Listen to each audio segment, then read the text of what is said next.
Everybody, I hope you're doing well. Hope you had a good Christmas and New Year's. It's good to be back to it. I've got a very simple lick for you today, designed to be played with a plectrum, but not necessarily. You definitely can play it with your fingers. Of course, it will be faster with a plectrum, and it is a speed-based idea, but we can definitely use it with our fingers because it's also very melodic, and I think it's just a nice, interesting, basic little concept that we can use to develop speed and kind of round, fast patterns, which I'll discuss a little bit more. So first I'll play for you.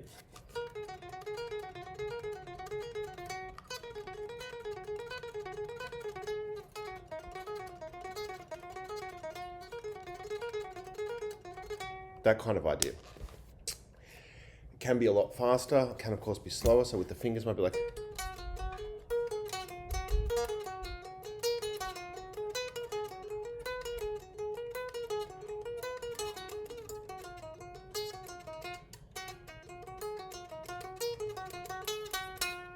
And just then, if you watch closely, I made a couple of small mistakes, and if you follow the channel for any length of time, you'll know that I'm insistent that when you do make mistakes in your practice time, the most important thing you can possibly do is stop, slow down, rewind, and play the thing again. So in my case, I missed a note here.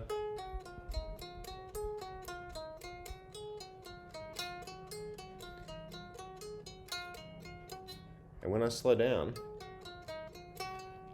this is not what I plan to do on the video, by the way, but I'm sharing my process with you. That's all I can do on this channel, is be myself and show you how I do things. So what I'm doing, if you watch closely, or what I was doing before, instead of doing correct left-right picking or left-right 1-2 finger, whatever you want to call them, I was falling on a bad habit of using one finger. See, one finger, same finger again, same finger again. And I shouldn't be doing that. I should be left, right alternate. And I didn't actually realize that when I was just playing that demonstration for you, but because I made the mistake, I slowed down to show you kind of a taste of my own medicine. This is how you really have to practice if you want to get better. I made myself realize I was incorrectly using that same finger repeatedly when I should have been alternating fingers. So there's a little bit of info, but let's get you playing that lick now. I'll pick up the plectrum. It's basically a plectrum design lick, and I want to give credit to guitarist Paul A. George from the band Tijuana Cartel, who taught me this lick. So thank you, Paul, for teaching me this lick. He's a dear friend and we play music together. And the band Tijuana Cartel, if you haven't heard them, please check them out. They are effing awesome. Okay, so we're playing the 7th fret of the high E string, and we're playing it with an upstroke.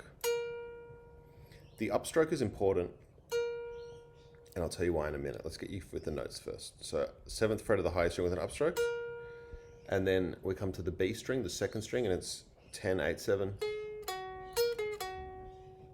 So 7 on the high E string, and then 10, 8, 7, 8, 10.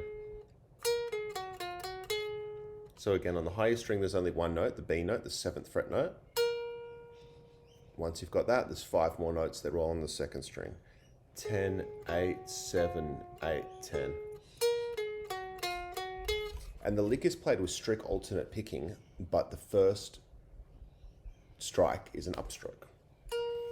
Why that's so important is because by doing an upstroke, I'm going to exaggerate my movements here so they become clearer to you. By doing an upstroke on the first note, my pick is ready and poised to go down for the next note. You know, I'm going to de-exaggerate, that's not a word. But that upstroke leads us comfortably to the 2nd string. We upstroke from the 1st string and we're at the 2nd string. Whereas if I started this lick with a downstroke on that 7th fret note of the highest string, my picks, again, I'll exaggerate my movement. Well, it's come off the screen, hasn't it? It's gone too far down, and I'm completely out of position to play my B string. But if I play with an upstroke, I'm in a perfect position to play my B string. So that little bit of info on its own is actually really valuable. Think about that. Some of your licks, you might be starting with a downstroke because that's kind of the default way to play, and it's standard for most of us to play most things with a downstroke most of the time. just have a little dig through the things that you're playing and just check if anything will actually work better beginning with an upstroke. So we've got that 7 and then 10, 8, 7, 8, 10.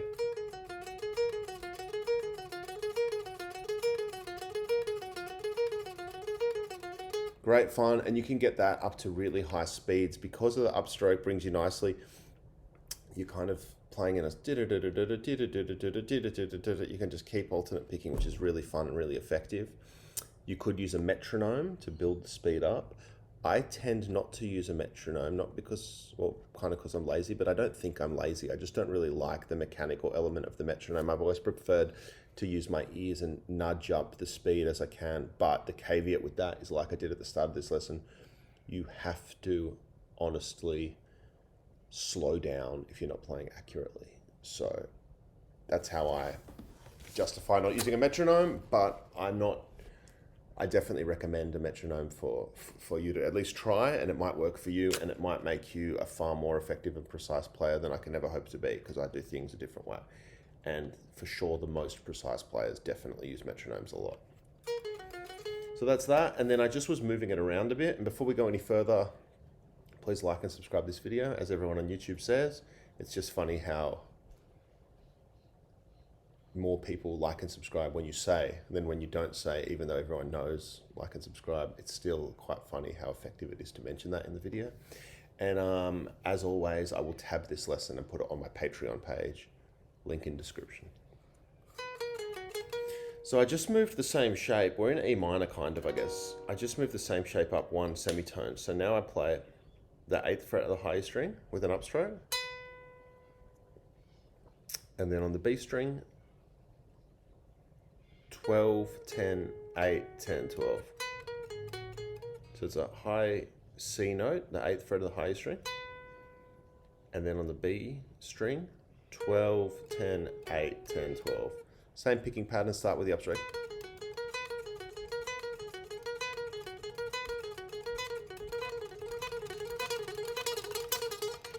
Sorry, I lost control there. You get the point. You can definitely get pretty fast, and you can practice it. And again, if you screw up, be honest with yourself, slow down. Alternating between the two.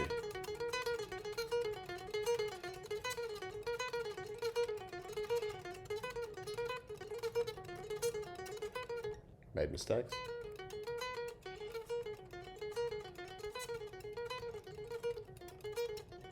That kind of idea. A lot of fun. A lot of technical improvement will come to you just through practicing that. You've seen already today how many times I've made mistakes and had to slow down.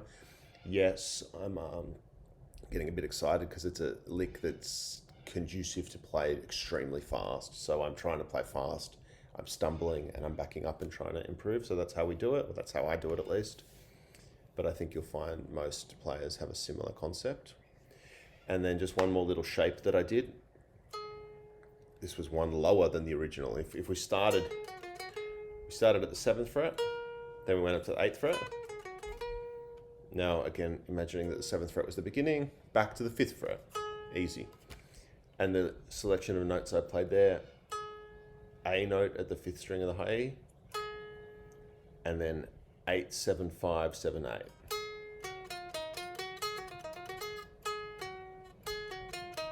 So that A note, and then on the B string, 8, 7, 5, 7, 8.